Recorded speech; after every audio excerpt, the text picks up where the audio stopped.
Hey, welcome to the Steep. Today we're going to actually take a look at Flipper Devices' new actual gadget, right? The Busy Bar. So if you haven't picked that up yet, I believe they are still selling them online. And what this is exactly what you would expect it to be. It is intended to be an office I guess, identifier or office aid in helping others recognize when you're busy coding or when you're working or you're attending meetings or what have you. So, and as you can see here, we've got the box that it ships in and comes with, and what we have tried and what we have seen with the Busy Bar is a little bit different. So we'll get to that in a moment, but let's take a look at it. So you can see here from like the cap covers, I actually have purchased the additional caps that you can put on this device itself just to protect it. So I'm going to take a couple of those off just so you can see that as is. And we'll take this last one off for the bar itself. And with respect to this, you can also purchase some screen protectors for the Busy Bar as an accessory. And this just is a front and back sleeve, similar to what you might expect with other devices. And then here's that silicone cap set. So taking a look at the Busy Bar itself, the form factor is pretty decent. My only concern is I really think they missed the boat with respect to this bottom interface. So as you can see here, the USB-C connection plugs in, but there's no seamless way to have the cord snap in. That would have been really a nice addition to have, because if you're going to fit this on the monitor, this props up, and you can see here it has a little bit of padding, but it doesn't stay on our Macintosh systems very well. So the issue that we have is quite simply it keeps falling back. Now, if you were to mount it backside facing, it seems to do pretty well in that regard. But otherwise, yeah, we found that to be kind of a fail. So from our perspective, we're going to use it in a standalone desktop mode. Now let's go ahead and walk through some of the settings here.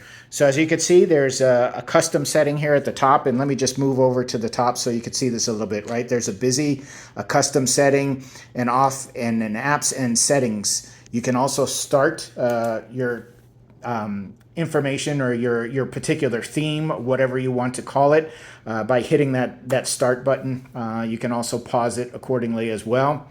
If you wanted to, you can move up to the busy status itself. And same thing here, you could hit busy and it would flash that, or you could hit pause. Sorry, I hit pause too quickly. And then you can obviously adjust the dial for time if you wanted a time setting.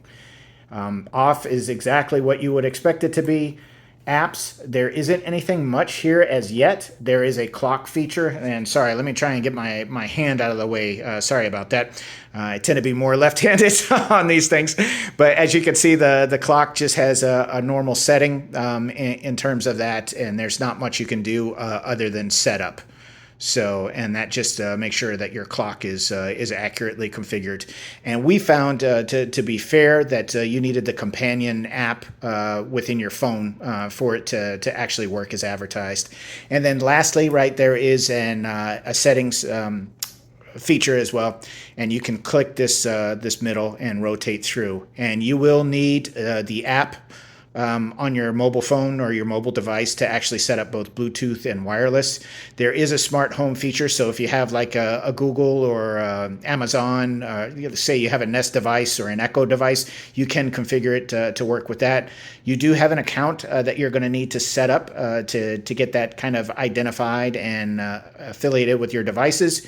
You can set sound, brightness, time, as we mentioned before, and also update the firmware. There is some system detail here, but right now it's just power, debug, and factory reset. So you can hit this little back button to get back here, and then some information about the device itself. It has general firmware, compliance info, and open source libs. So all in all, we actually like this from a standpoint of actually being able to work with our significant other. So for instance, if I'm doing a video, I can simply click this on air, and she knows enough when she walks in the room to realize that I'm actually broadcasting or I'm trying to stream something. So all in all, it's fantastic. So suggest you consider picking one up. Thanks all. We'll talk to you next video. Bye.